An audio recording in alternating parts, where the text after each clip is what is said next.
C'est une des plus grandes civilisations que le monde ait connue. Notre mode de vie serait complètement différent si l'Égypte n'avait pas existé. Pendant 2000 ans, son héritage a semblé avoir disparu. On a toujours pensé que l'Égypte était un endroit mystérieux, plein de magie et de superstitions. Jusqu'à ce qu'une succession d'hommes et de femmes redécouvre ce pays au XIXe siècle. D'un seul coup, les murs des temples et des tombes tout au long dans la vallée du Nil commencent à parler. C'est l'histoire d'une quête visant à retrouver le passé de l'Égypte et qui mêle découvertes célèbres et coups de chance, entreprises privées et publiques, fouilles épuisantes et technologies de pointe. C'est l'histoire de l'Égypte éternelle.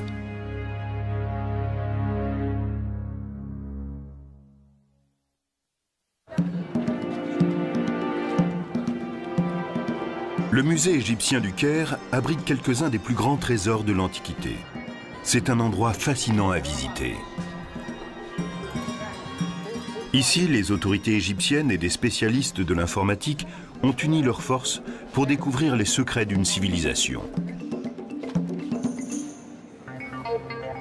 Dans le cadre d'un projet ambitieux appelé l'Éternelle Égypte, des milliers d'objets comme cette statue de scribe assis ont été numérisés et entrés dans une immense base de données accessible à tous via Internet.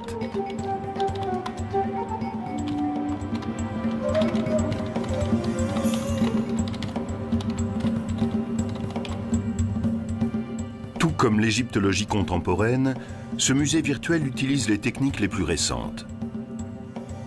Mais le désir de percer les mystères, lui, ne date pas d'aujourd'hui.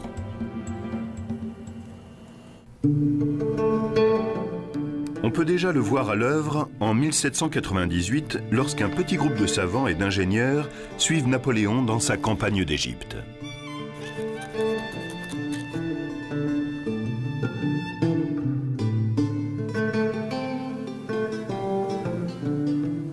Napoléon se rendait compte que pour gouverner l'Égypte, il devait en savoir le plus possible sur ce pays.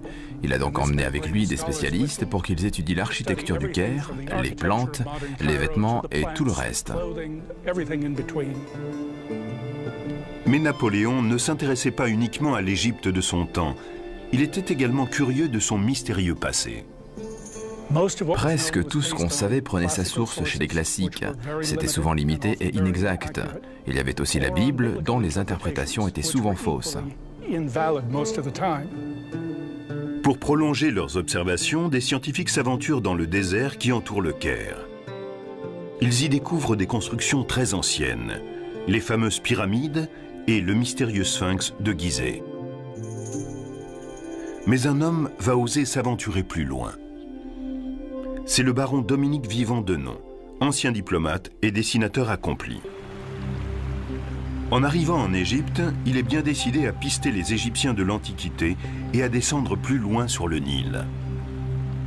Napoléon donne l'ordre à une de ses divisions d'envahir le territoire jusque-là inconnu qui s'étend au sud de Gizeh. Denon est impatient de se joindre à eux. Le voyage est rude, la région est infestée de bandits, l'armée est sous la menace constante d'une attaque. Mais arrivé à 700 km au sud du Caire, la troupe ne regrette pas d'avoir traversé ces épreuves. Autour de Luxor se trouve le groupe de monuments le plus important d'Égypte. C'est ici, dans l'ancienne capitale, Thèbes, que s'élèvent les grands temples de Karnak et de Luxor. Et sur la rive ouest du Nil, on trouve le Ramesséum et les sanctuaires de Médine Abou. Denon n'arrête pas de dessiner ce qu'il voit. Il est le premier Européen à croquer ces magnifiques œuvres d'art. Et ce n'est qu'un début.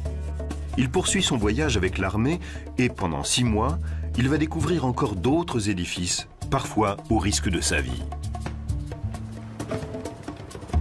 Une de mes histoires préférées se situe à un moment où l'armée bat en retraite. On lui tire dessus, mais il n'a pas fini de dessiner un temple, alors il aiguillonne son cheval et il retourne sur les lieux, tandis que ses collègues lui crient de revenir.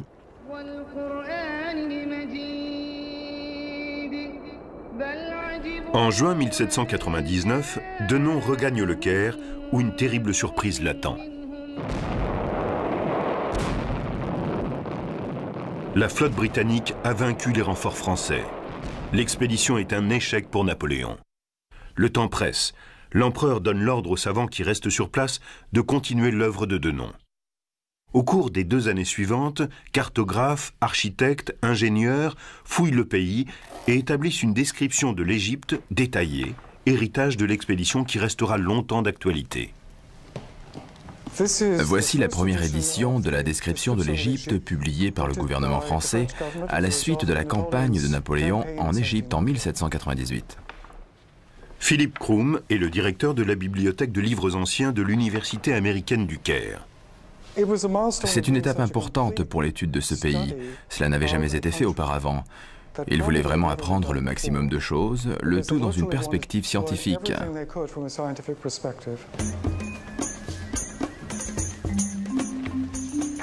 La moitié des descriptions contenues dans ces 23 volumes montrent à quelle tâche originale se sont attelés ces savants.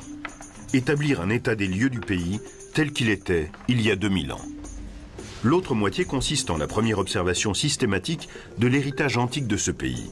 On y trouve les croquis d'architecture détaillés de centaines de monuments. Thèbes et Luxor. Et conservés pendant des milliers d'années grâce au climat sec du pays, des rouleaux de papyrus, des animaux momifiés et les dépouilles de certains personnages. Nous avons ici la tête d'une momie découverte à Thèbes. Quand ce travail de titan est publié en Europe en 1809, il fait sensation. Son ampleur, la taille de l'entreprise indiquait que l'Égypte était plus riche en sites archéologiques que n'importe quelle autre région du monde. On tenait la preuve irréfutable que ce monde était beaucoup plus vieux et mystérieux qu'on le pensait jusque-là.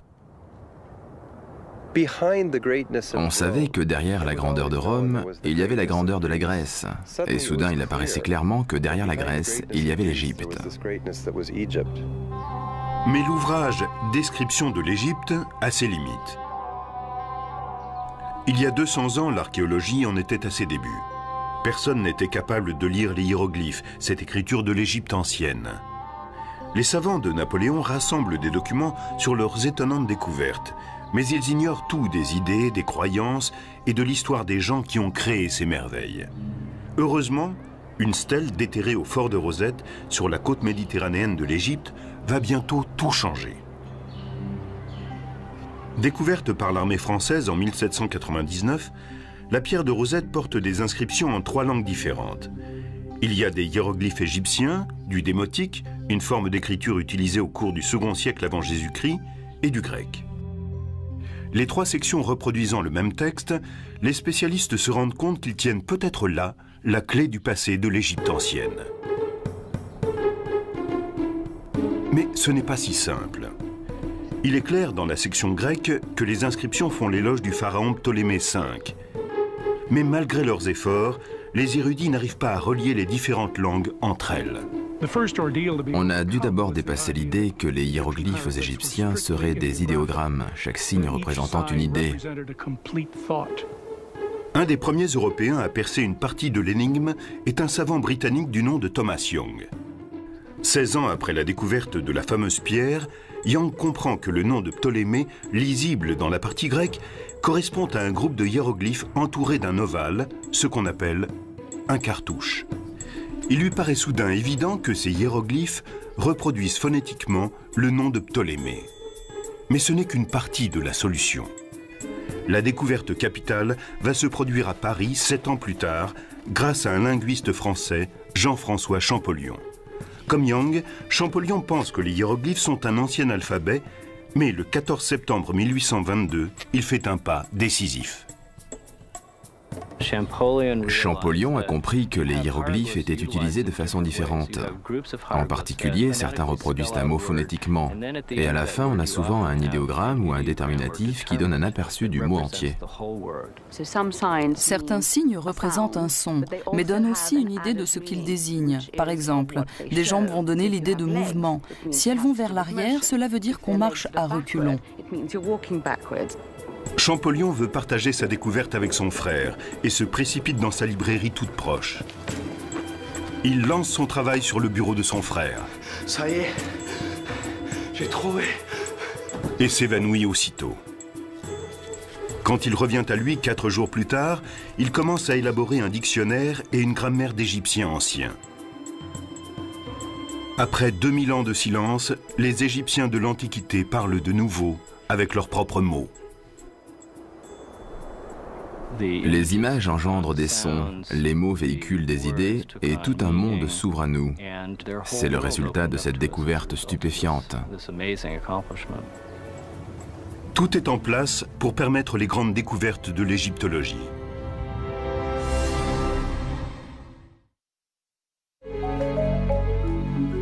En naviguant parmi les milliers d'images numérisées du site Éternel Égypte, on comprend l'importance du déchiffrage des hiéroglyphes, car on les retrouve partout. Et pendant des siècles, on avait cru qu'il s'agissait de peintures primitives. Mais plus pour longtemps.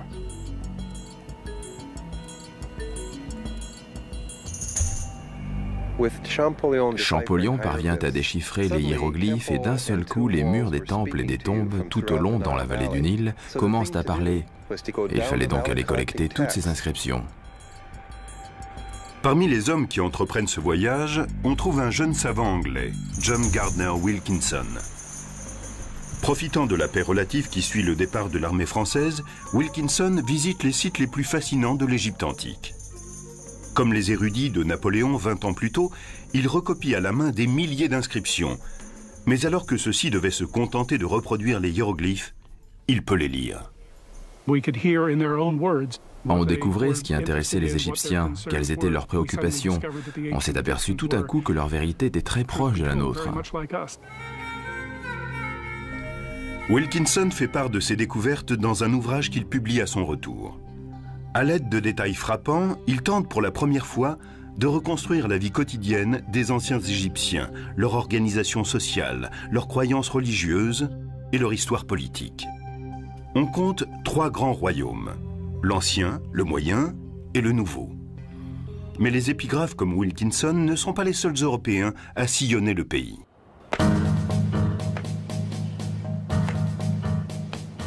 Un certain nombre de collectionneurs descendent aussi la vallée du Nil. Ils s'essaient à l'archéologie, découvrent des sites inconnus et des trésors inestimables. Mais les fouilles qu'ils pratiquent sans discernement vont considérablement retarder les futures recherches. L'archéologie, c'est un peu comme un travail de détective. Sur une scène de crime, il faut d'abord enregistrer le moindre détail avant de bouger quoi que ce soit. Si vous entrez dans une pièce simplement pour en emporter des objets et des pans de mur, vous détruisez l'histoire que la pièce pourrait vous confier, que le contexte pourrait vous raconter. Un de ces aventuriers les plus étonnants est un ancien ingénieur hydraulique du nom de Giovanni Belzoni. Arrivé en Égypte en 1817, il remet très vite ses lettres de créance. Une des premières missions de Belzoni a été de transporter la tête colossale de Ramsès II, qui se trouvait à Thèbes. Elle faisait 3 mètres de long et pesait 7,5 tonnes. Belzoni entreprit de la faire sortir du temple sur des roulettes et de la transporter centimètre par centimètre jusqu'au Nil, à 3 km de là. Aujourd'hui, cette tête est une des plus belles pièces du British Museum. Mais Belzoni n'était pas seulement un chasseur de trésors. Désireux d'en savoir plus sur les Égyptiens de l'Antiquité, il pénètre dans la seconde des grandes pyramides de Gizeh. Il est l'un des premiers à traverser les rapides à Assouan et à entrer dans le magnifique temple de Ramsès le Grand à Abou Simbel.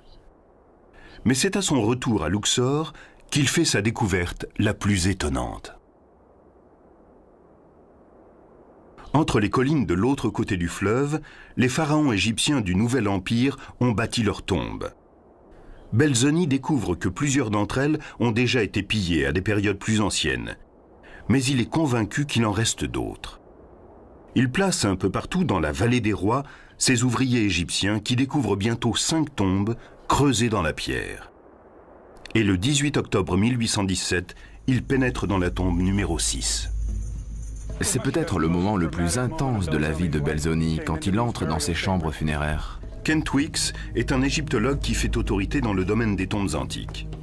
Ce n'est pas uniquement une des plus grandes découvertes de Belzoni, c'est une des plus grandes découvertes qui ait jamais été faite dans la vallée des rois. Sans le savoir, Belzoni a découvert la tombe du père de Ramsès le Grand, le pharaon bâtisseur d'empire, Séti Ier. Seti était un dirigeant très puissant. Son importance ne se mesure pas uniquement à la taille de sa tombe, mais à certains changements subtils dans les textes religieux. Ici, par exemple, nous trouvons des images d'étrangers comme s'il voulait dire « L'Égypte sous mon règne est devenue un grand empire qui couvre le monde. Nos dieux contrôlent non seulement ce qui se passe dans la vallée du Nil, mais ce qui se passe dans le monde entier. » À 135 mètres derrière la façade du temple, Belzoni découvre finalement la chambre funéraire de Seti. Ce plafond qui présente la vision égyptienne des cieux est ce qui a été peint de plus beau dans le Nouvel Empire. Cette tombe aussi a été dévalisée, mais les pillards ont laissé un trésor derrière eux. Un sarcophage superbement orné en albâtre translucide. Bien sûr, Belzoni l'a ramené en Angleterre et il s'est retrouvé au Soames Museum où il est exposé dans un coin sombre du sous-sol. C'est une fin plutôt triste pour un des objets peut-être les plus exceptionnels au monde. De retour en Angleterre, Belzoni loue une salle d'exposition à Londres pour partager ses autres découvertes avec un public fasciné. Belzoni était un homme de spectacle. Il a copié certaines parties de la tombe de Seti et les a assemblées, si bien que les visiteurs avaient l'impression de traverser la chambre funéraire du pharaon et de découvrir l'art égyptien de façon très intime. Cette exposition, le retentissement de l'ouvrage « Description de l'Égypte » et les conclusions des premiers épigraphes transforme la curiosité envers les anciens Égyptiens en véritable égyptomanie. C'est devenu une passion. Tout le monde se devait d'avoir chez soi des objets égyptiens. Il était même de bon ton d'avoir une salle égyptienne décorée dans le style des tombeaux. Et bien sûr, le commerce des antiquités a connu un développement sans précédent. Le marché des antiquités se développe pendant une trentaine d'années, jusqu'à ce que des archéologues éclairés tentent d'y mettre fin. L'un d'entre eux est l'ancien conservateur Auguste Mariette. Mariette estimait que les monuments anciens devaient être laissés en l'état sur les sites. Et s'ils devaient être exportés, il fallait au moins relever la façon dont ils étaient insérés dans leur contexte avant de les en arracher. Au début, Mariette est impuissant. Et puis, en 1851, la chance tourne avec une découverte faite par hasard. En explorant l'immense nécropole de Saqqara au sud de Gizeh, il remarque la tête d'un petit sphinx qui dépasse du sable. Cela lui rappelle l'avenue des Sphinx qui menait à la nécropole du légendaire taureau Apis. Les Égyptiens de l'Antiquité ont vénéré ces animaux sacrés pendant des millénaires. La découverte de ces tombes se révèle être d'une extrême importance. Mariette creuse pendant une année et son entêtement se révèle finalement payant. Mariette est arrivée devant une porte en grès qui était scellée. Il l'a enfoncée et est entré. L'égyptologue Salima Ikram est une spécialiste des pratiques funéraires de l'Égypte antique. Après avoir enfoncé la porte, Mariette a découvert une quantité de stylés en calcaire gravés par des rois, des roturiers, des tas de gens, et tout était dédié au taureau Apis. Après avoir passé l'entrée, Mariette se retrouve dans des galeries creusées dans le roc sur des kilomètres. Il découvre des chambres secondaires qui renferment des merveilles, comme d'énormes sarcophages de granit de plus de 80 tonnes chacun. On peut lire ici Apis, le fils bien-aimé d'Osiris qui lui donne la vie, l'éternité et la prospérité à jamais. À l'intérieur d'un de ces immenses cercueils, Mariette découvre les restes d'un taureau momifié enseveli au cours du règne de Ramsès le Grand. Cette découverte fait sensation et lui vaut bientôt d'être nommé à la tête du service des antiquités égyptiennes. Usant de son autorité, Mariette arrête toutes les fouilles en dehors des siennes et interdit l'exportation d'objets sans autorisation spéciale. Il crée un musée permanent pour sa nouvelle collection d'antiquités. L'égyptologie entre dans son âge d'or.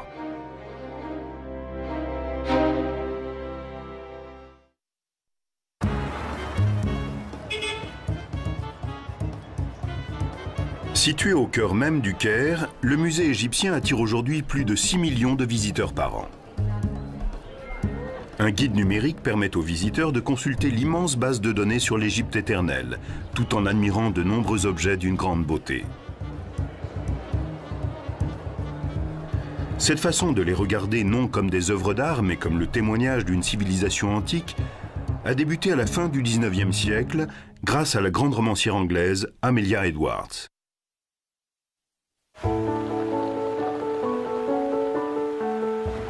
En 1873, elle se rend en Égypte. Comme beaucoup d'autres touristes, elle visite le plateau de Gizeh, émerveillée par ces édifices créés par la main de l'homme et fascinée par les gens qui les ont bâtis. Mais elle veut aller plus loin. Elle monte sur un bateau luxueux, un dahabaya, et commence une croisière de 1500 km sur le Nil. Mais plus au sud, elle est effrayée par ce qu'elle voit. Malgré les efforts de Mariette pour préserver les richesses de l'Égypte, les touristes défigurent encore les monuments. Et les archéologues amateurs dégradent les inscriptions qu'ils cherchent à déchiffrer. Les statues colossales de Ramsès le Grand à Abou Simbel n'y échappent pas.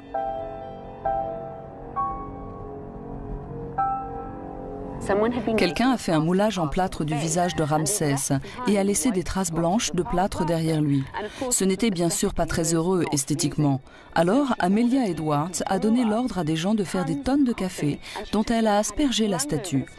Ainsi, le plâtre a-t-il été teint de la même couleur que la pierre. Mais cela ne sera pas sa seule action. À son retour, elle lance une campagne pour faire connaître au public les Égyptiens de l'Antiquité et crée une société historique connue sous le nom de Fonds d'exploration égyptien. Ces fonds encourageaient l'archéologie propre. On ne pouvait faire des fouilles sur un site et se contenter de mettre des objets dans une caisse à destination d'un musée. Vous deviez étudier le contexte dans lequel ils se trouvaient pour les analyser ensuite en fonction de leur cadre historico-culturel. On trouve parmi les premiers protégés de cette fondation un jeune topographe britannique du nom de Flinders Petrie. En 1881, Petrie arrive en Égypte pour étudier la grande pyramide de Gizeh, dont certains disent qu'elle est trop parfaite pour avoir été construite par des humains. Il constate bientôt que la pyramide, tout admirable qu'elle soit, possède toutes les imperfections qu'on retrouve dans les anciennes constructions.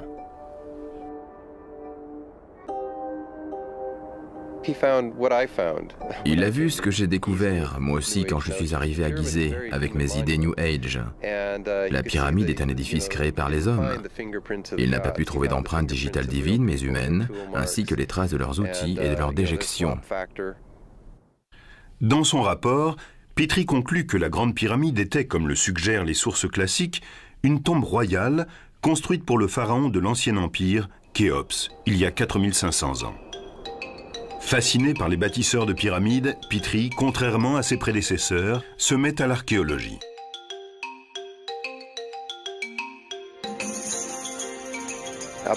Jusque-là, les égyptologues s'étaient concentrés sur les inscriptions qu'ils trouvaient sur les temples et les pyramides. Mais de même qu'on ne peut pas comprendre la société américaine en se contentant d'aller à Washington et d'en décrire les monuments, Petrie s'était rendu compte qu'on ne comprend pas une civilisation sans en connaître la vie quotidienne. Pour déchiffrer ce quotidien, Petrie étudie tout ce qu'il ramène de ses fouilles, que ce soit un fragment de poterie ou un trésor inestimable.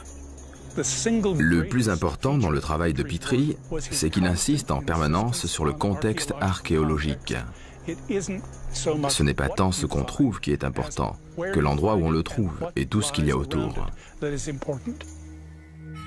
À travers son approche révolutionnaire, Petrie développe une technique de datation très sophistiquée qui va lui permettre de faire des découvertes remarquables au cours des 40 années suivantes. À Thèbes, il déterre une stèle dont l'inscription fait référence pour la première fois à la tribu d'Israël. Au nord de Luxor, à Nagada, il trouve des milliers d'anciennes tombes, dernières demeures des tout premiers habitants de la vallée du Nil. Cela lui permet d'éclairer 10 siècles d'une histoire jusque-là totalement inconnue, celle de la période qui précède la première dynastie des souverains d'Égypte. Et il n'est pas le seul. Un nombre grandissant d'égyptologues travaillent à présent dans la vallée du Nil, et eux aussi font des découvertes essentielles. Une plaque de pierre qui raconte l'histoire du premier pharaon de l'Égypte unifiée. Des tablettes d'argile qui se révèlent être des lettres diplomatiques datant d'il y a 3000 ans. Et la seule statue connue de Khéops, le pharaon de l'Ancien Empire pour qui a été construite la Grande Pyramide. Une des découvertes les plus fascinantes est pourtant faite à Luxor par les Égyptiens eux-mêmes. Il s'agit de momies arrachées à leur tombe à la fin du Nouvel Empire et cachées par des prêtres. Parmi elles, celle de quelques personnages royaux majeurs, tels Séti Ier, dont Belzoni s'était emparé du sarcophage, et celle du plus célèbre de tous les pharaons, Ramsès le Grand. Tout à coup, ces rois puissants ne sont plus seulement des noms, ils ont des visages. Mais il reste une tombe royale du Nouvel Empire qui n'a pas encore été découverte et dont on sait qu'elle n'a pas été pillée. Il faut se contenter d'imaginer les richesses qu'elle contient jusqu'en novembre 1922, quand Howard Carter effectue une des plus grandes découvertes de l'histoire de l'égyptologie. Carter, qui a débuté sous les ordres de Flinders Petrie, étudie la vallée des rois durant 5 ans avant de faire sa célèbre découverte. Quelques marches taillées dans le roc mènent à un passage encombré de gravats qui se termine par un mur scellé du sceau d'un pharaon du Nouvel Empire, jusque-là peu connu, Toutankhamon. Carter dégage quelques pierres. Il entrevoit une lumière à travers cette ouverture et pénètre à l'intérieur de la chambre. Comme Belzoni, 180 ans avant lui, Carter vit une expérience exceptionnelle. Il est le premier à pénétrer dans cette tombe depuis des millénaires. C'est un témoignage unique, inviolé depuis 3500 ans, sur la sophistication de la cour des rois égyptiens. Parmi 5000 objets, il trouve un chariot en pièces détachées, au centre duquel se trouve un mannequin de la taille d'un homme. De vastes couches en or, en forme d'animaux, utilisées au cours des funérailles de Toutankhamon. Un trône plaqué d'or, merveilleusement décoré. Et une galerie gardée par 2 statues du défunt roi.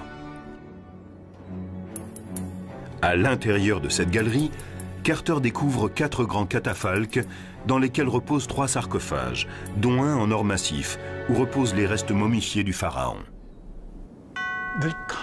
Les trésors de la tombe, les magnifiques ornements, l'omniprésence de l'or captivent l'imagination populaire. Comme lors de la découverte de celle de Séti Ier par Belzoni, le public se passionne pour l'égyptologie. Cette discipline devient bientôt un des domaines les mieux subventionnés de l'archéologie. C'est un moment important de l'histoire de notre discipline. Mais la découverte de la tombe de Toutankhamon n'est que le début d'une série de révélations qui va survenir au cours des années suivantes.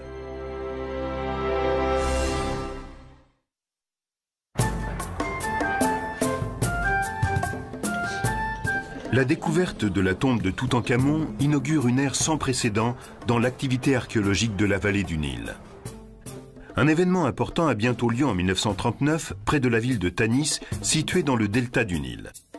Un archéologue français, Pierre Montet, découvre non pas une, mais 6 tombes royales intactes. Elles contiennent les trésors fabuleux de plusieurs pharaons de l'ancienne Égypte. Mais cette découverte est éclipsée par les conflits qui déchirent le monde. Quand éclate la Seconde Guerre mondiale, de nombreux égyptologues quittent le pays. 13 ans plus tard, la révolution égyptienne fait table rase de la domination européenne. À présent indépendants, les égyptologues égyptiens commencent à faire des découvertes fascinantes.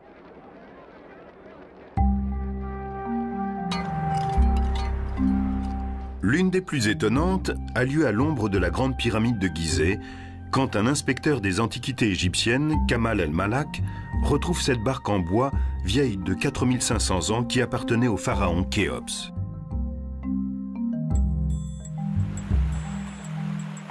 On commence à voir de plus en plus clairement qui étaient les souverains d'Égypte. Mais les spécialistes continuent à se pencher sur la vie quotidienne du peuple. Ils disposent maintenant de techniques très sophistiquées. Et bientôt va naître le remarquable programme intitulé « Projet de sauvetage nubien ». À la fin des années 50, la démographie est en pleine expansion. Le gouvernement égyptien décide de libérer des terres en construisant un barrage sur le Nil à Assouan. Pour la réalisation du lac de retenue des eaux, certains sites parmi les plus spectaculaires de la Haute-Égypte vont être inondés.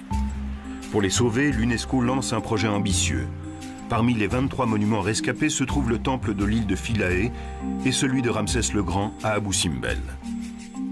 Les ingénieurs les démontent méticuleusement, puis les réassemblent à 300 mètres de leur emplacement originel. Mais l'appel de l'UNESCO aux archéologues entraîne des conséquences inattendues. Beaucoup d'archéologues ont répondu à cet appel, mais ils venaient souvent d'autres départements, comme l'archéologie préhistorique par exemple. Ils ont apporté sur les sites égyptiens la méticulosité de leur discipline inconnue jusque-là en Égypte. Quand on fouille aujourd'hui, ce n'est pas seulement pour trouver des bols en or ou des momies. Nous nettoyons la saleté et récupérons des restes d'anciennes plantes qui ont été carbonisées mais non broyées. Nous sauvons la moindre parcelle de poterie. Ce type de démarche archéologique est dans la ligne de l'intérêt que portait Petrie à la culture de la vie quotidienne et va plus loin qu'il ne l'imaginait. Sur le plateau de Gizeh, l'égyptologue Mark Lehner utilise beaucoup de ces techniques pour comprendre non seulement les pyramides, mais ses constructeurs. Comment ont-ils organisé l'espace sur lequel ils ont construit ces édifices monumentaux? Et tout le bois, les gens, l'énergie, le pain et les poteries qui ont été nécessaires. Je me suis demandé combien de gens avaient participé à la construction. Les égyptologues parlent de 20 à 30 000 personnes. Cela faisait une immense ville, 3000 ans avant Jésus-Christ. Où était-elle située? Où étaient logés ces gens? Comment se nourrissaient-ils? En 1995, Lehner commence à explorer le côté sud du site, où il déterre quelque chose de très étonnant. Nous avons trouvé les restes d'une cité datant de la construction des pyramides de Khéops et de Menkaure. Nous avons mis au jour une partie de la ville grande comme 7 terrains de football. Et en recensant chaque parcelle d'os animal, nous avons évalué qu'il y avait là assez de viande sur notre site pour nourrir 6 à 7 000 personnes, en admettant qu'ils mangeaient de la viande tous les jours. À partir de tous ces indices, Lehner a la certitude que ces gens participaient à un projet de travaux publics impliquant tous les Égyptiens. Au cours du Moyen Empire et du Nouvel Empire, la construction des pyramides a mobilisé toutes les énergies. Il a fallu créer de nouvelles façons d'organiser la société et l'économie pour accomplir un des projets de travaux les plus importants du monde. C'est cette organisation qui m'a fait dire que le plus intéressant était non pas comment les Égyptiens ont construit les pyramides, mais comment les pyramides ont permis à l'Égypte de se construire.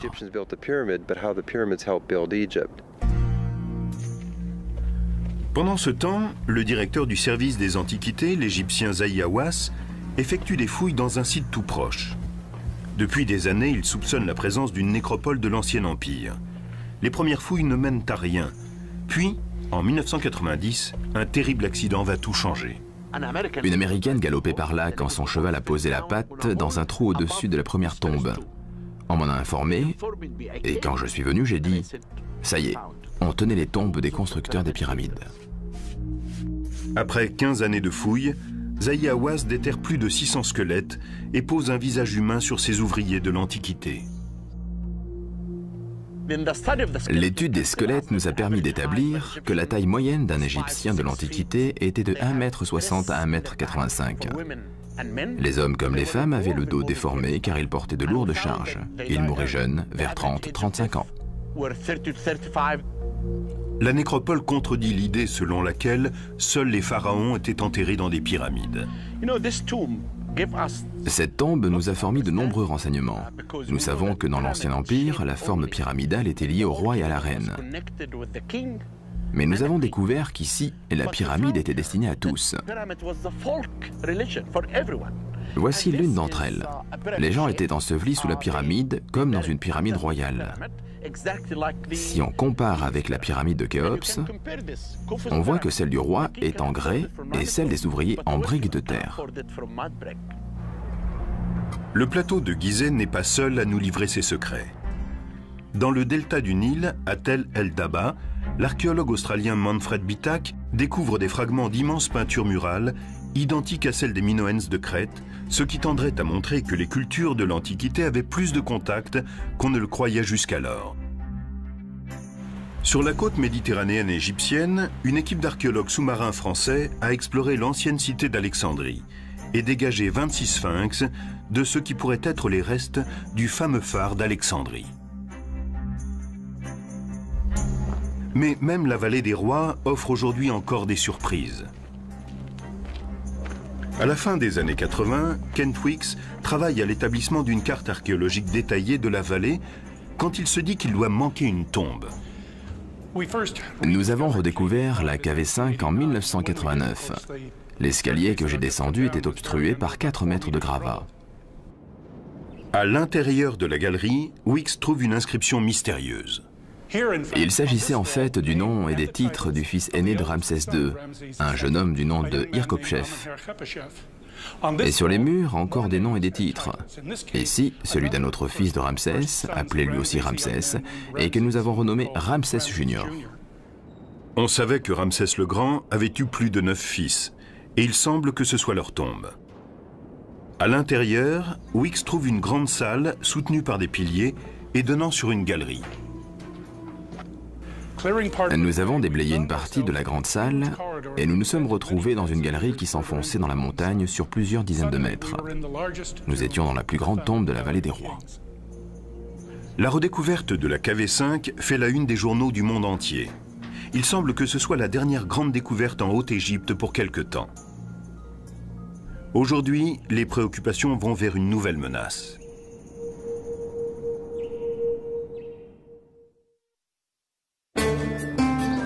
Au cours des 200 dernières années, on a assisté à des avancées stupéfiantes dans la connaissance des Égyptiens de l'Antiquité. Leurs monuments ont été fouillés, leur langage déchiffré, leur religion et leur système politique analysés. Nous avons maintenant une vision précise de cette ancienne civilisation et de ce qu'elle nous a légué. La culture égyptienne est à la base de la culture occidentale contemporaine. Nous sommes leurs descendants. Personne ne doute qu'il y ait encore beaucoup à découvrir. Mais pour l'instant, les égyptologues se consacrent à la préservation plus qu'aux fouilles. Les Égyptiens ont construit leur temple en pierre. Ils pensaient logiquement qu'il serait éternel. Mais nous avons découvert récemment que ce matériau peut aussi être très fragile. Dans toute l'Égypte, les édifices que le désert a protégés pendant 3000 ans tombent en ruine à cause de la pollution industrielle, de l'irrigation excessive, de l'accroissement de la population et du tourisme de masse. Le tourisme de masse est nocif pour les monuments égyptiens. Quelqu'un qui entre dans la grande pyramide y apporte 20 grammes d'eau contenant du sel. Si 5000 personnes par jour entrent dans une tombe royale, que se passera-t-il au bout de 10 ans ? C'est un des grands défis de l'Égypte. Comment trouver un équilibre entre l'ancien et le nouveau ? Nous allons perdre ces précieux monuments si nous ne faisons rien. Pour sortir de cette crise, le gouvernement égyptien a mis en place une nouvelle gestion des sites anciens. Il a limité les fouilles au sud du delta du Nil. Il privilégie les projets de documentation et de conservation, comme l'étude épigraphique de Luxor, dirigée par l'égyptologue Ray Johnson.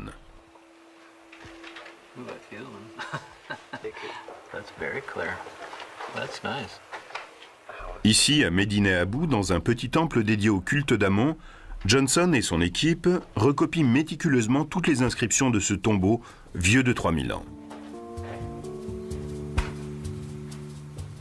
Le but est d'avoir un relevé aussi précis que possible, qui remplacera le monument si nécessaire. Sur les traces de John Garner Wilkinson, mais avec des outils beaucoup plus sophistiqués, une équipe de photographes prend des images grand format qui vont servir de base à des peintures très détaillées.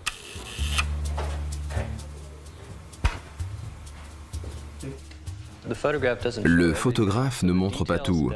Les détails invisibles sont rajoutés par la suite. À la Chicago House de Luxor, les dessins au crayon sont ancrés avant d'être immergés dans des bains d'iodine qui dissolvent la photo mais laissent le tracé de l'encre.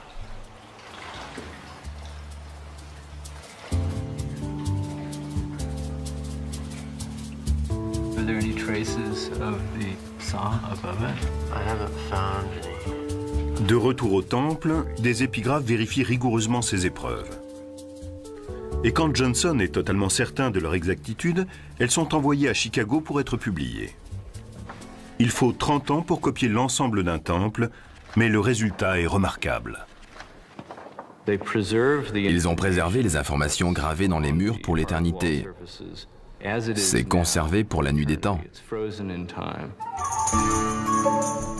C'est aussi le besoin urgent de tout recenser qui anime le Centre de documentation de l'héritage culturel et naturel, ou CULTNAT, créé par le gouvernement égyptien. Nous essayons de préserver notre histoire grâce à la technologie et de rassembler un maximum de documents pour l'avenir. En 2001, le CULTNAT, en partenariat avec IBM, a créé le projet Éternel Égypte. En 3 ans, les membres de l'équipe ont numérisé des milliers d'objets venus de tous les musées d'Égypte. Et ils ont établi des connexions entre eux. Il n'y a pas d'éléments sans intérêt dans la culture égyptienne. Ils sont reliés les uns aux autres. Ils forment une même histoire qui s'étend sur 5000 ans. D'anciens objets, comme le scribassi, ont été virtuellement restaurés et recréés, tels qu'ils étaient sans doute à leur création. On ne se rend pas compte que l'Égypte ancienne était un des endroits où on utilisait les couleurs les plus vives. Une grande part de notre travail de restauration et de reconstruction en 3 dimensions a consisté à redonner aux objets leur couleur. On va plus loin encore. Dans leur description de l'Égypte, les savants de Napoléon ont tenté d'imaginer comment les monuments d'Égypte apparaissaient à leur époque. Des images infographiques de pointe peuvent aujourd'hui nous le montrer. La caméra tourne autour de la seconde cour d'Amenhotep, puis elle parcourt de long en large la colonnade. La technologie va de plus en plus vite et permet aujourd'hui de placer un visiteur en immersion. Avec la technologie en 3 dimensions, les responsables médias du projet ont créé des maquettes interactives de plusieurs sites de l'Égypte. Elles ne les montrent pas seulement comme ils sont aujourd'hui, mais aussi comme ils étaient sans doute lors de leur achèvement. Ici, une image sans précédent du temple de Luxor, il y a 3500 ans, et du plateau de Gizeh, 1000 ans plus tôt.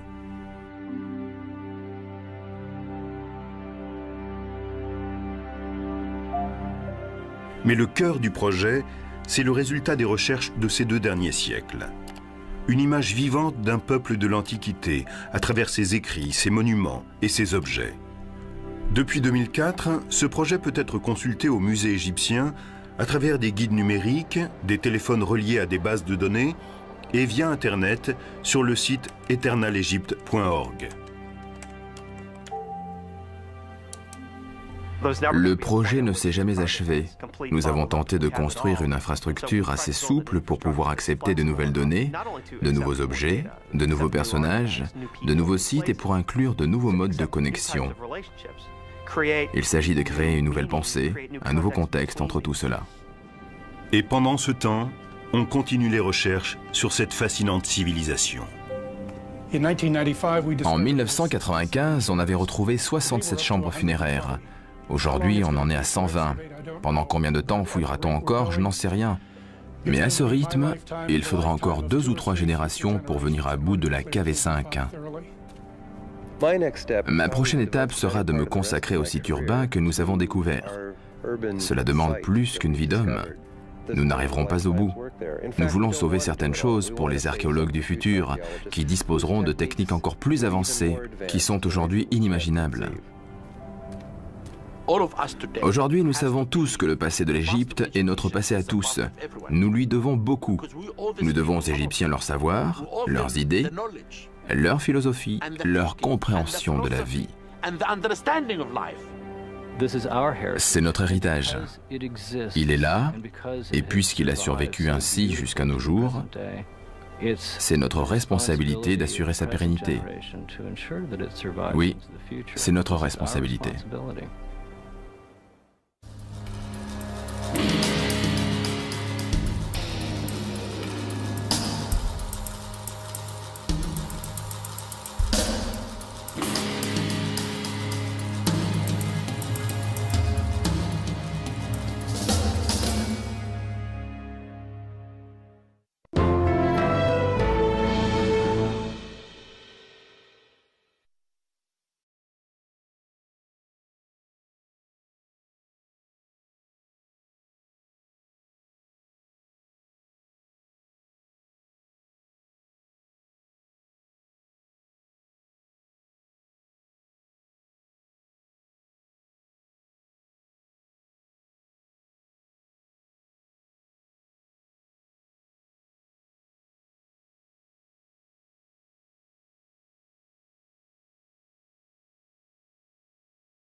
C'est une des plus grandes civilisations que le monde ait connue.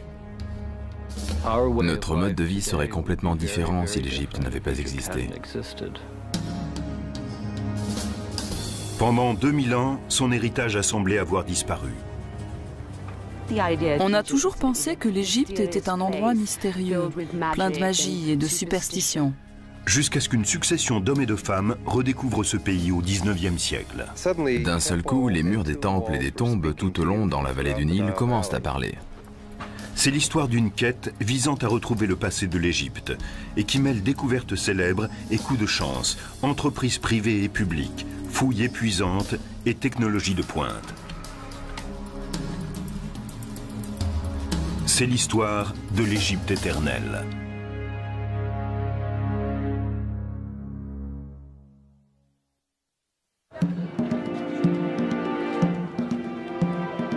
Le musée égyptien du Caire abrite quelques-uns des plus grands trésors de l'Antiquité. C'est un endroit fascinant à visiter.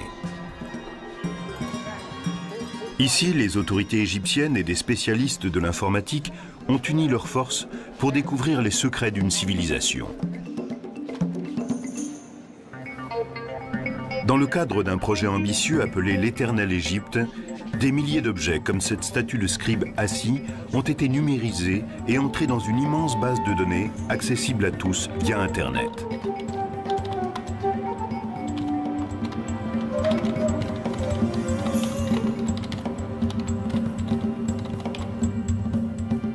Tout comme l'égyptologie contemporaine, ce musée virtuel utilise les techniques les plus récentes. Mais le désir de percer les mystères, lui, ne date pas d'aujourd'hui.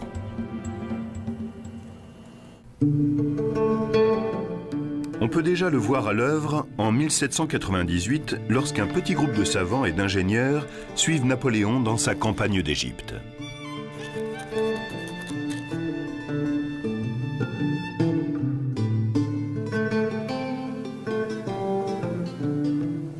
Napoléon se rendait compte que pour gouverner l'Égypte, il devait en savoir le plus possible sur ce pays. Il a donc emmené avec lui des spécialistes pour qu'ils étudient l'architecture du Caire, les plantes, les vêtements et tout le reste. Mais Napoléon ne s'intéressait pas uniquement à l'Égypte de son temps. Il était également curieux de son mystérieux passé. Presque tout ce qu'on savait prenait sa source chez les classiques. C'était souvent limité et inexact. Il y avait aussi la Bible, dont les interprétations étaient souvent fausses. Pour prolonger leurs observations, des scientifiques s'aventurent dans le désert qui entoure le Caire. Ils y découvrent des constructions très anciennes, les fameuses pyramides et le mystérieux sphinx de Gizeh. Mais un homme va oser s'aventurer plus loin. C'est le baron Dominique Vivant Denon, ancien diplomate et dessinateur accompli. En arrivant en Égypte, il est bien décidé à pister les Égyptiens de l'Antiquité et à descendre plus loin sur le Nil. Napoléon donne l'ordre à une de ses divisions d'envahir le territoire jusque-là inconnu qui s'étend au sud de Gizeh. Denon est impatient de se joindre à eux. Le voyage est rude, la région est infestée de bandits, l'armée est sous la menace constante d'une attaque. Mais arrivé à 700 km au sud du Caire, la troupe ne regrette pas d'avoir traversé ces épreuves. Autour de Luxor se trouve le groupe de monuments le plus important d'Égypte. C'est ici, dans l'ancienne capitale, Thèbes, que s'élèvent les grands temples de Karnak et de Luxor. Et sur la rive ouest du Nil, on trouve le Ramesséum et les sanctuaires de Médine Abou. Denon n'arrête pas de dessiner ce qu'il voit. Il est le premier Européen à croquer ces magnifiques œuvres d'art. Et ce n'est qu'un début. Il poursuit son voyage avec l'armée et pendant 6 mois, il va découvrir encore d'autres édifices, parfois au risque de sa vie. Une de mes histoires préférées se situe à un moment où l'armée bat en retraite. On lui tire dessus, mais il n'a pas fini de dessiner un temple. Alors il aiguillonne son cheval et il retourne sur les lieux, tandis que ses collègues lui crient de revenir.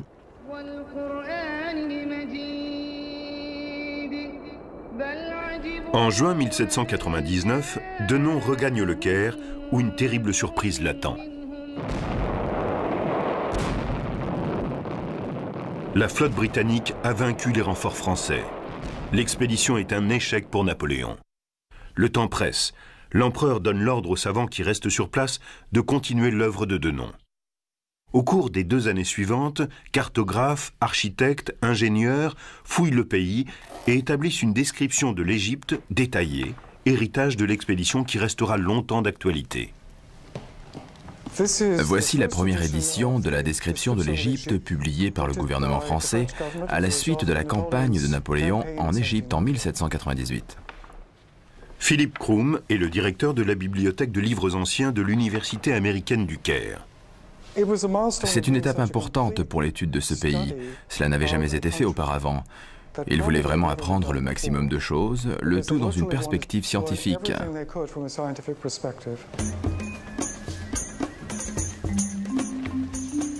La moitié des descriptions contenues dans ces 23 volumes montrent à quelle tâche originale se sont attelés ces savants. Établir un état des lieux du pays tel qu'il était il y a 2000 ans. L'autre moitié consiste en la première observation systématique de l'héritage antique de ce pays. On y trouve les croquis d'architecture détaillés de centaines de monuments. Thèbes et Luxor. Et conservés pendant des milliers d'années grâce au climat sec du pays, des rouleaux de papyrus, des animaux momifiés et les dépouilles de certains personnages. Nous avons ici la tête d'une momie découverte à Thèbes. Quand ce travail de titan est publié en Europe en 1809, il fait sensation. Son ampleur, la taille de l'entreprise indiquait que l'Égypte était plus riche en sites archéologiques que n'importe quelle autre région du monde. On tenait la preuve irréfutable que ce monde était beaucoup plus vieux et mystérieux qu'on le pensait jusque-là. On savait que derrière la grandeur de Rome, il y avait la grandeur de la Grèce. Et soudain, il apparaissait clairement que derrière la Grèce, il y avait l'Égypte. Mais l'ouvrage « Description de l'Égypte » a ses limites. Il y a 200 ans, l'archéologie en était à ses débuts. Personne n'était capable de lire les hiéroglyphes, cette écriture de l'Égypte ancienne. Les savants de Napoléon rassemblent des documents sur leurs étonnantes découvertes, mais ils ignorent tout des idées, des croyances et de l'histoire des gens qui ont créé ces temples de l'île de Philae et celui de Ramsès le Grand à Abou Simbel. Les ingénieurs les démontent méticuleusement, puis les réassemblent à 300 mètres de leur emplacement originel. Mais l'appel de l'UNESCO aux archéologues entraîne des conséquences inattendues. Beaucoup d'archéologues ont répondu à cet appel, mais ils venaient souvent d'autres départements, comme l'archéologie préhistorique par exemple. Ils ont apporté sur les sites égyptiens la méticulosité de leur discipline inconnue jusque-là en Égypte. Quand on fouille aujourd'hui, ce n'est pas seulement pour trouver des bols en or ou des momies. Nous nettoyons la saleté et récupérons des restes d'anciennes plantes qui ont été carbonisées mais non broyées.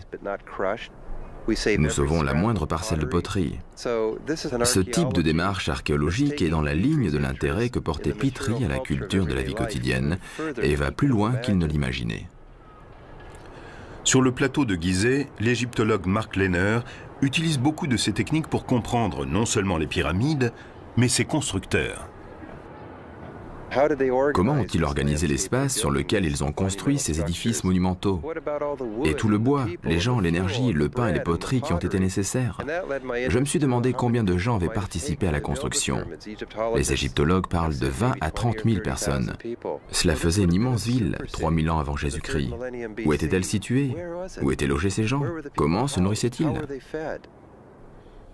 En 1995, Lehner commence à explorer le côté sud du site, où il déterre quelque chose de très étonnant.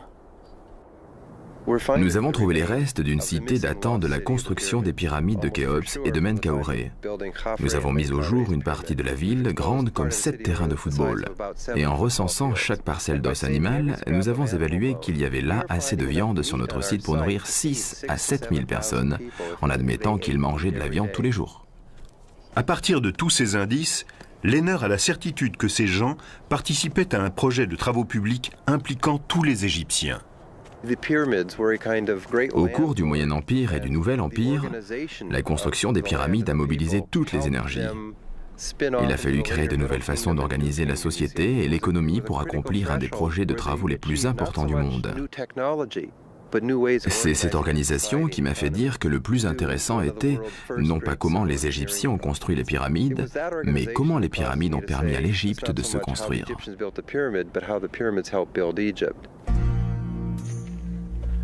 Pendant ce temps, le directeur du service des Antiquités, l'Égyptien Zahi Hawass, effectue des fouilles dans un site tout proche. Depuis des années, il soupçonne la présence d'une nécropole de l'Ancien Empire.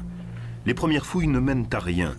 Puis, en 1990, un terrible accident va tout changer.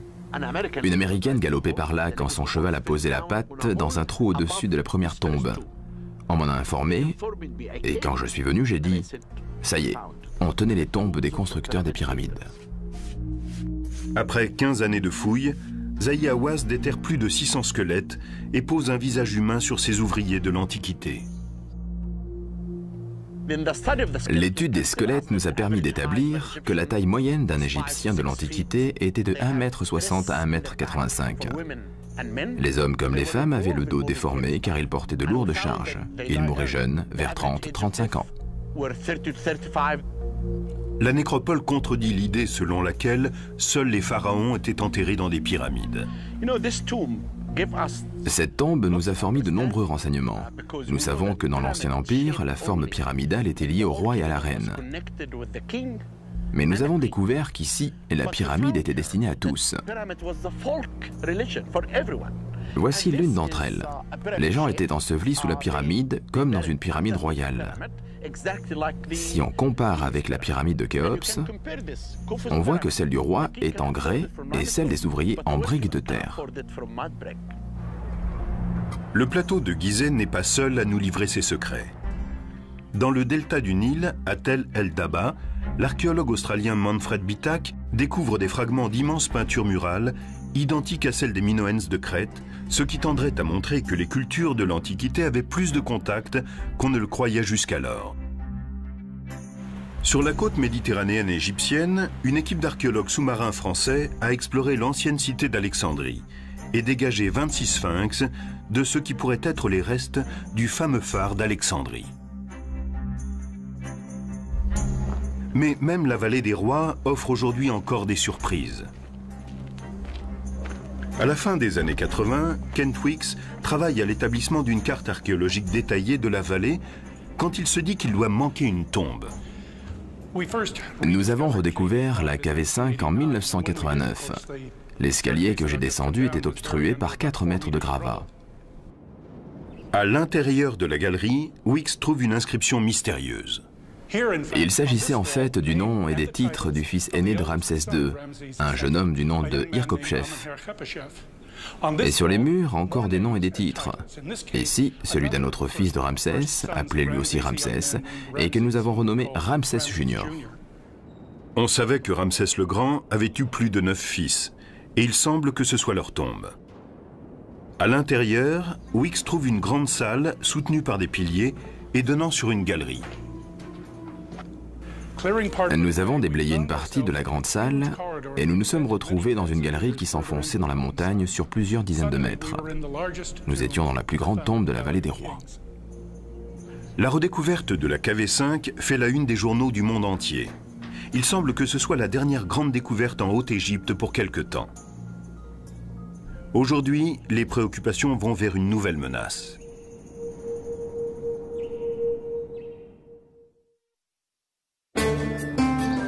Au cours des 200 dernières années, on a assisté à des avancées stupéfiantes dans la connaissance des Égyptiens de l'Antiquité. Leurs monuments ont été fouillés, leur langage déchiffré, leur religion et leur système politique analysés. Nous avons maintenant une vision précise de cette ancienne civilisation et de ce qu'elle nous a légué. La culture égyptienne est à la base de la culture occidentale contemporaine. Nous sommes leurs descendants. Personne ne doute qu'il y ait encore beaucoup à découvrir. Mais pour l'instant, les égyptologues se consacrent à la préservation plus qu'aux fouilles. Les Égyptiens ont construit leur temple en pierre. Ils pensaient logiquement qu'il serait éternel. Mais nous avons découvert récemment que ce matériau peut aussi être très fragile. Dans toute l'Égypte, les édifices que le désert a protégés pendant 3000 ans tombent en ruine à cause de la pollution. La pyramide est un édifice créé par les hommes. Il n'a pas pu trouver d'empreintes digitales divines mais humaines, ainsi que les traces de leurs outils et de leur déjection. Dans son rapport, Petrie conclut que la Grande Pyramide était, comme le suggèrent les sources classiques, une tombe royale construite pour le pharaon de l'Ancien Empire, Khéops, il y a 4500 ans. Fasciné par les bâtisseurs de pyramides, Petrie, contrairement à ses prédécesseurs, se met à l'archéologie.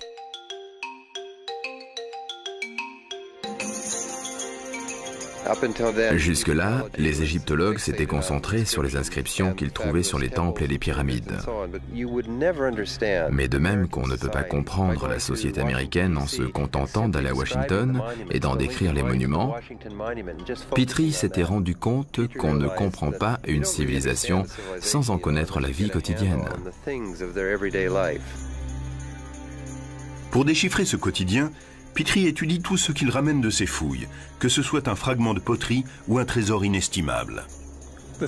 Le plus important dans le travail de Petrie, c'est qu'il insiste en permanence sur le contexte archéologique.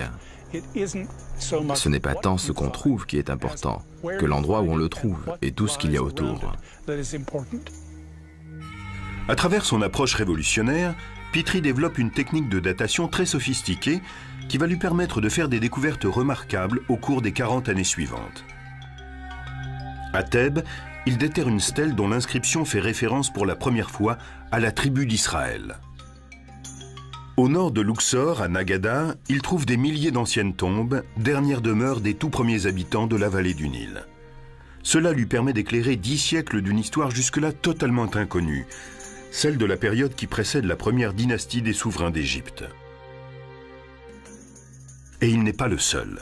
Un nombre grandissant d'égyptologues travaillent à présent dans la vallée du Nil, et eux aussi font des découvertes essentielles. Une plaque de pierre qui raconte l'histoire du premier pharaon de l'Égypte unifiée. Des tablettes d'argile qui se révèlent être des lettres diplomatiques datant d'il y a 3000 ans. Et la seule statue connue de Khéops, le pharaon de l'Ancien Empire pour qui a été construite la Grande Pyramide.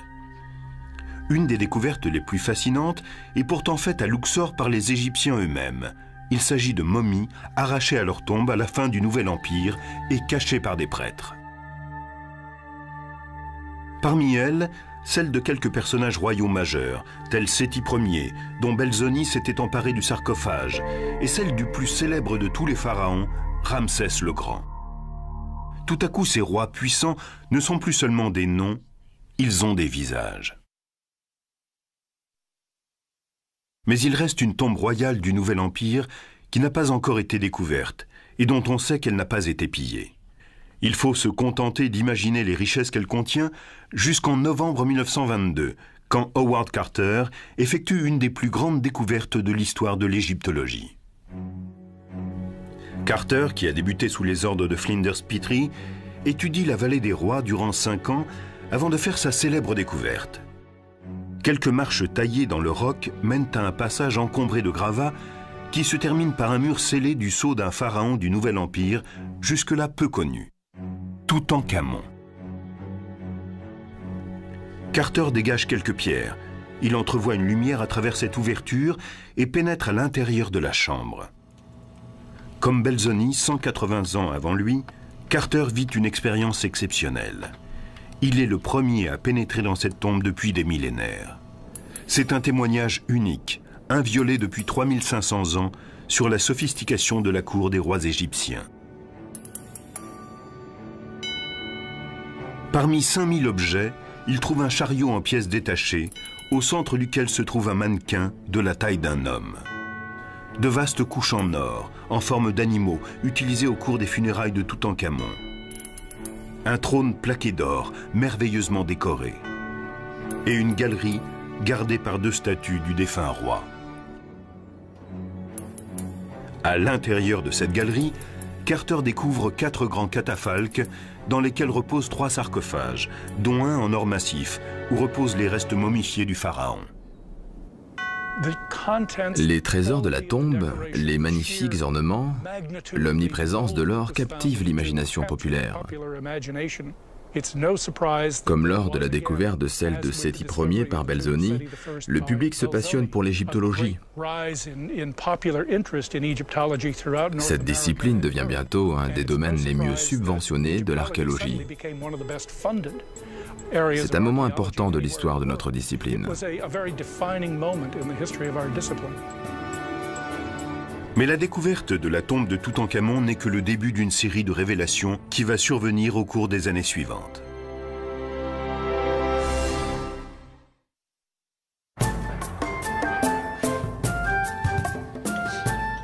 La découverte de la tombe de Toutankhamon inaugure une ère sans précédent dans l'activité archéologique de la vallée du Nil. Un événement important a bientôt lieu en 1939 près de la ville de Tanis, située dans le delta du Nil. Un archéologue français, Pierre Montet, découvre non pas une, mais 6 tombes royales intactes. Elles contiennent les trésors fabuleux de plusieurs pharaons de l'ancienne Égypte. Mais cette découverte est éclipsée par les conflits qui déchirent le monde. Quand éclate la Seconde Guerre mondiale, de nombreux égyptologues quittent le pays. 13 ans plus tard, la révolution égyptienne fait table rase de la domination européenne. À présent indépendants, les égyptologues égyptiens commencent à faire des découvertes fascinantes.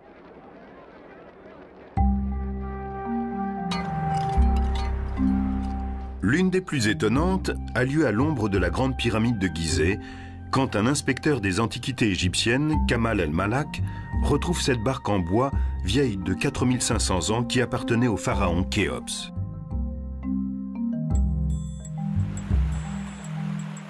On commence à voir de plus en plus clairement qui étaient les souverains d'Égypte. Mais les spécialistes continuent à se pencher sur la vie quotidienne du peuple. Ils disposent maintenant de techniques très sophistiquées. Et bientôt va naître le remarquable programme intitulé « Projet de sauvetage nubien ».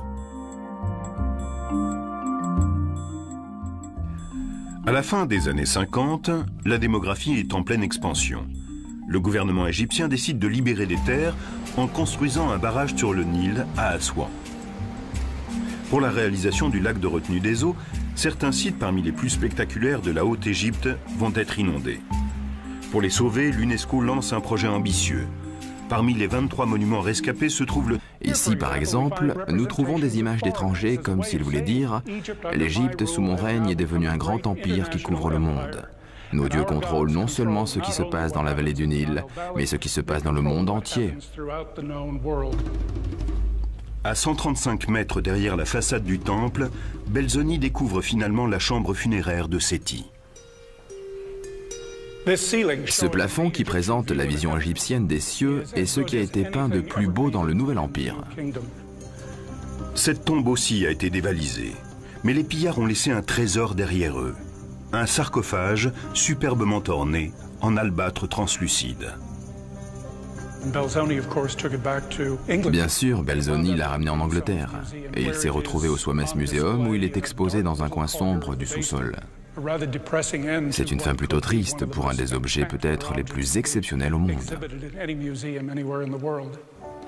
De retour en Angleterre, Belzoni loue une salle d'exposition à Londres pour partager ses autres découvertes avec un public fasciné. Belzoni était un homme de spectacle. Il a copié certaines parties de la tombe de Séti et les a assemblées, si bien que les visiteurs avaient l'impression de traverser la chambre funéraire du pharaon et de découvrir l'art égyptien de façon très intime. Cette exposition, le retentissement de l'ouvrage « Description de l'Égypte » et les conclusions des premiers épigraphes transforme la curiosité envers les anciens Égyptiens en véritable égyptomanie. C'est devenu une passion. Tout le monde se devait d'avoir chez soi des objets égyptiens. Il était même de bon ton d'avoir une salle égyptienne décorée dans le style des tombeaux. Et bien sûr, le commerce des antiquités a connu un développement sans précédent. Le marché des antiquités se développe pendant une trentaine d'années, jusqu'à ce que des archéologues éclairés tentent d'y mettre fin. L'un d'entre eux est l'ancien conservateur Auguste Mariette. Mariette estimait que les monuments anciens devaient être laissés en l'état sur les sites. Et s'ils devaient être exportés, il fallait au moins relever la façon dont ils étaient insérés dans leur contexte avant de les en arracher.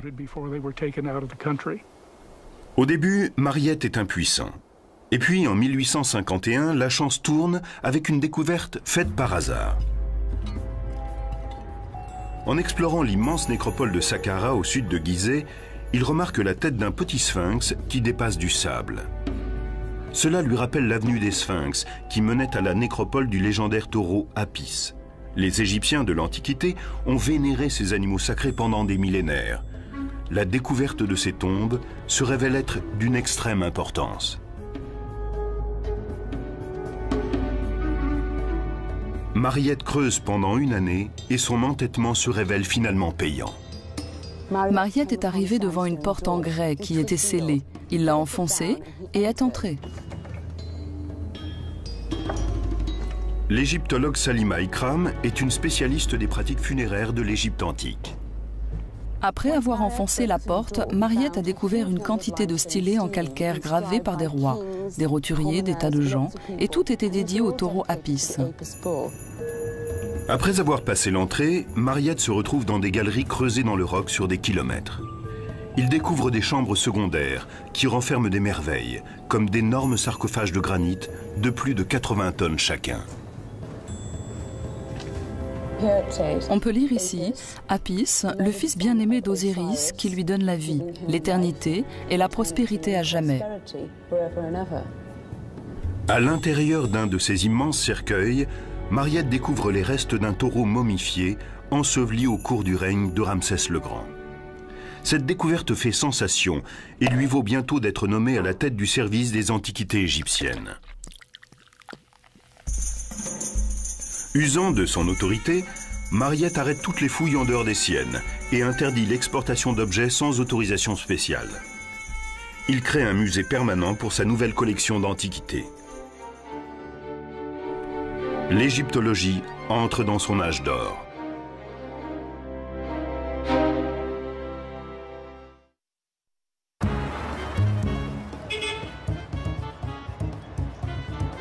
Situé au cœur même du Caire, le musée égyptien attire aujourd'hui plus de 6 millions de visiteurs par an. Un guide numérique permet aux visiteurs de consulter l'immense base de données sur l'Égypte éternelle, tout en admirant de nombreux objets d'une grande beauté. Cette façon de les regarder non comme des œuvres d'art, mais comme le témoignage d'une civilisation antique, a débuté à la fin du XIXe siècle grâce à la grande romancière anglaise Amelia Edwards.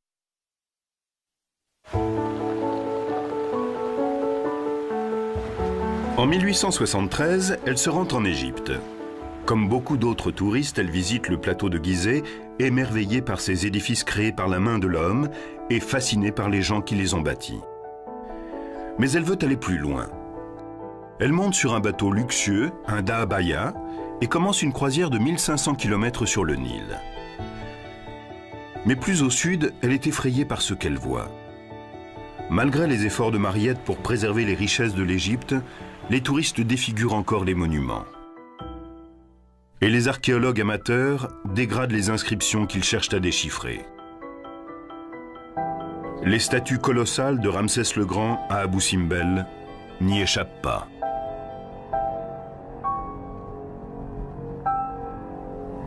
Quelqu'un a fait un moulage en plâtre du visage de Ramsès et a laissé des traces blanches de plâtre derrière lui. Ce n'était bien sûr pas très heureux esthétiquement. Alors, Amelia Edwards a donné l'ordre à des gens de faire des tonnes de café dont elle a aspergé la statue. Ainsi, le plâtre a-t-il été teint de la même couleur que la pierre. Mais cela ne sera pas sa seule action. À son retour, elle lance une campagne pour faire connaître au public les Égyptiens de l'Antiquité et crée une société historique connue sous le nom de Fonds d'exploration égyptien. Ces fonds encourageaient l'archéologie propre. On ne pouvait faire des fouilles sur un site et se contenter de mettre des objets dans une caisse à destination d'un musée. Vous deviez étudier le contexte dans lequel ils se trouvaient pour les analyser ensuite en fonction de leur cadre historico-culturel. On trouve parmi les premiers protégés de cette fondation un jeune topographe britannique du nom de Flinders Petrie. En 1881, Petrie arrive en Égypte pour étudier la grande pyramide de Gizeh, dont certains disent qu'elle est trop parfaite pour avoir été construite par des humains.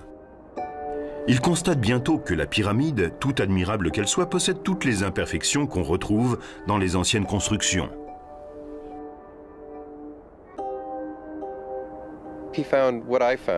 Il a vu ce que j'ai découvert, moi aussi, quand je suis arrivé à Gizeh, avec mes idées New Age. Merveille. Heureusement, une stèle déterrée au fort de Rosette, sur la côte méditerranéenne de l'Égypte, va bientôt tout changer. Découverte par l'armée française en 1799, la pierre de Rosette porte des inscriptions en 3 langues différentes. Il y a des hiéroglyphes égyptiens, du démotique, une forme d'écriture utilisée au cours du second siècle avant Jésus-Christ, et du grec. Les 3 sections reproduisant le même texte, les spécialistes se rendent compte qu'ils tiennent peut-être là la clé du passé de l'Égypte ancienne. Mais ce n'est pas si simple. Il est clair dans la section grecque que les inscriptions font l'éloge du pharaon Ptolémée V. Mais malgré leurs efforts, les érudits n'arrivent pas à relier les différentes langues entre elles. On a dû d'abord dépasser l'idée que les hiéroglyphes égyptiens seraient des idéogrammes, chaque signe représentant une idée. Un des premiers Européens à percer une partie de l'énigme est un savant britannique du nom de Thomas Young. 16 ans après la découverte de la fameuse pierre, Young comprend que le nom de Ptolémée, lisible dans la partie grecque, correspond à un groupe de hiéroglyphes entourés d'un ovale, ce qu'on appelle un cartouche.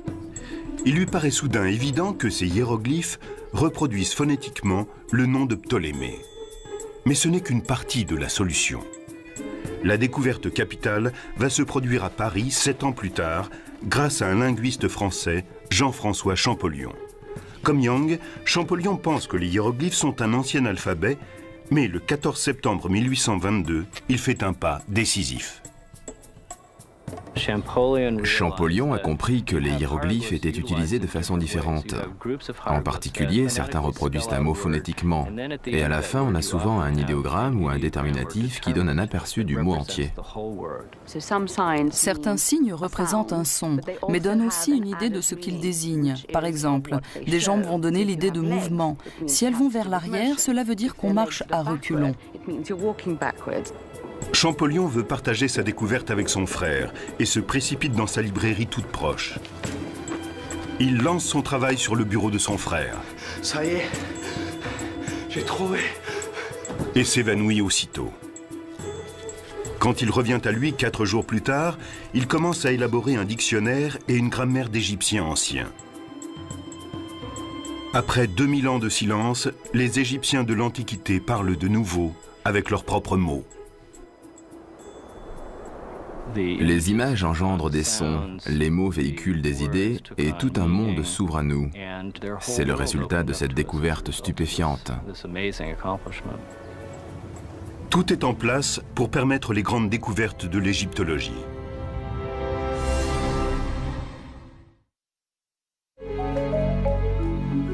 En naviguant parmi les milliers d'images numérisées du site Éternel Égypte, on comprend l'importance du déchiffrage des hiéroglyphes, car on les retrouve partout. Et pendant des siècles, on avait cru qu'il s'agissait de peintures primitives. Mais plus pour longtemps.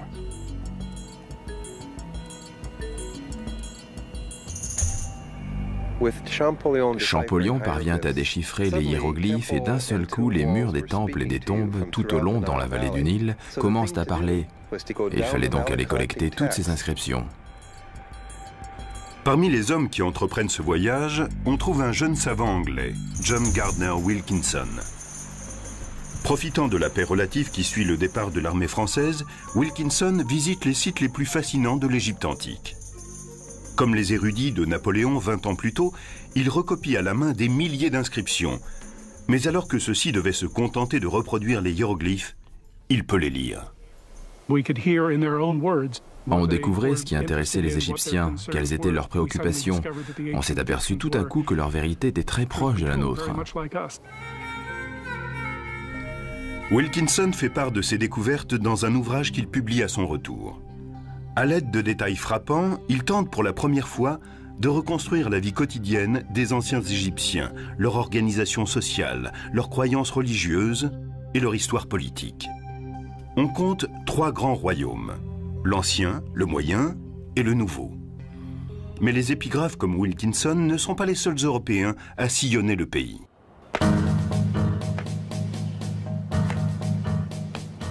Un certain nombre de collectionneurs descendent aussi la vallée du Nil. Ils s'essaient à l'archéologie, découvrent des sites inconnus et des trésors inestimables. Mais les fouilles qu'ils pratiquent sans discernement vont considérablement retarder les futures recherches. L'archéologie, c'est un peu comme un travail de détective. Sur une scène de crime, il faut d'abord enregistrer le moindre détail avant de bouger quoi que ce soit. Si vous entrez dans une pièce simplement pour en emporter des objets et des pans de mur, vous détruisez l'histoire que la pièce pourrait vous confier, que le contexte pourrait vous raconter. Un de ces aventuriers les plus étonnants est un ancien ingénieur hydraulique du nom de Giovanni Belzoni. Arrivé en Égypte en 1817, il remet très vite ses lettres de créance. Une des premières missions de Belzoni a été de transporter la tête colossale de Ramsès II, qui se trouvait à Thèbes. Elle faisait 3 mètres de long et pesait 7,5 tonnes. Belzoni entreprit de la faire sortir du temple sur des roulettes et de la transporter centimètre par centimètre jusqu'au Nil, à 3 km de là. Aujourd'hui, cette tête est une des plus belles pièces du British Museum. Mais Belzoni n'était pas seulement un chasseur de trésors.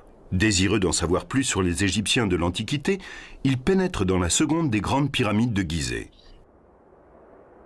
Il est l'un des premiers à traverser les rapides à Assouan et à entrer dans le magnifique temple de Ramsès le Grand à Abou Simbel.